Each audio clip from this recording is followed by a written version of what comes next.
ସାଙ୍ଗମାନେ ଆପଣ ଦେଖିଥିବେ କିଛି କିଛି ମଣିଷ ବହୁତ ଖୁସିରେ ରୁହନ୍ତି ଆଉ କିଛି ମଣିଷ ବହୁତ ଦୁଃଖରେ ରୁହନ୍ତି। ତ ସେଇମାନେ ଏମିତି କ'ଣ କାମ କରନ୍ତି ଯେ ଏତେ ଖୁସିରେ ରୁହନ୍ତି ଓ କିଛି ମଣିଷ ଏମିତି କ'ଣ କାମ କରନ୍ତି ଯେ ଏତେ ଦୁଃଖରେ ରୁହନ୍ତି। ତ ଆଜି ସେୟା ଆମେ ଜାଣିବା ଏ ଭିଡ଼ିଓରେ। ଭିଡ଼ିଓକୁ ଷ୍ଟାର୍ଟ କରିବା ଆଗରୁ ଚ୍ୟାନେଲକୁ ସବସ୍କ୍ରାଇବ୍ କରିଦେବେ, ଭିଡ଼ିଓକୁ ଗୋଟେ ଲାଇକ୍ କରିଦେବେ, କମେଣ୍ଟରେ ହର ହର ମହାଦେବ ଜରୁର ଲେଖିଦେବେ। ତ ଚାଲ ଭିଡ଼ିଓକୁ ଷ୍ଟାର୍ଟ କରମା। ଖୁସିରେ ରହିବା ରହସ୍ୟ କାଣ? ଗୋटे ଗାଁରେ ଏକ ଛୋଟ ପୁଅ ଅଭିମନ୍ୟୁ ରହୁଥିଲା।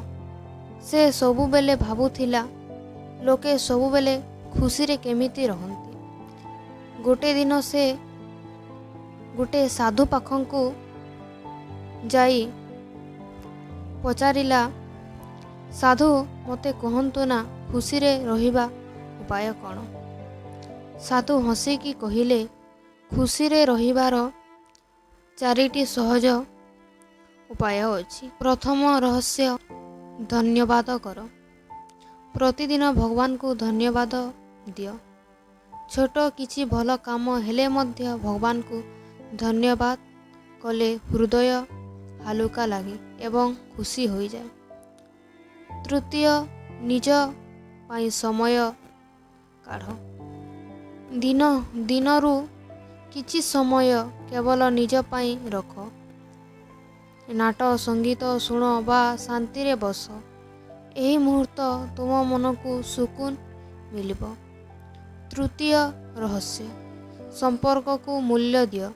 ଖୁସି ସବୁବେଳେ ବାଣ୍ଟିଲେ ବଢ଼େ। ପରିବାର ସହିତ ସମୟ କାଟ। ସାଙ୍ଗମାନଙ୍କୁ ସହଯୋଗ କର। ଖୋଲା ମନରେ କଥା ହୁଅ। ଚତୁର୍ଥ ରହସ୍ୟ, ଖାଇବାର ସ୍ୱାଦ ନିଅ।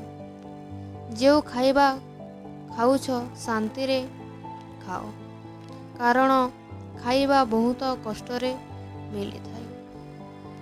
ସାଧୁଙ୍କ ପାଖରୁ 4ଟି ଖୁସି ରହିବା ରହସ୍ୟ ନିଜ ଜୀବନରେ ଅପଣାଇ ଧୀରେ ଧୀରେ ଛୋଟ ଛୋଟ ଘଟଣା ମଧ୍ୟରେ ସେ ଖୁସି ରହିବାକୁ ଚେଷ୍ଟା କଲା। ଏହି କାହାଣୀରୁ ଆମେ ଏହା ଶିଖୁ ଯେ ଆମକୁ ବଡ଼ ଖୁସି ନ ଖୋଜି ଆମ ପାଖକୁ ଯେଉଁ ଛୋଟ ଛୋଟ ଖୁସି ଆସୁଛି ସେଇ ଛୋଟ ଖୁସିରେ ଆମେ ହସିବା ଶିଖିବା ନିହାତି ଜରୁରୀ। ଯଦି ଭିଡ଼ିଓ ଭଲ ଲାଗିଲା ତ ଭିଡ଼ିଓକୁ ଗୋଟେ ଲାଇକ୍ କରିଦିଅନ୍ତୁ ଆଉ ଚ୍ୟାନେଲକୁ ସବସ୍କ୍ରାଇବ୍ କରିଦିଅନ୍ତୁ। Thank you.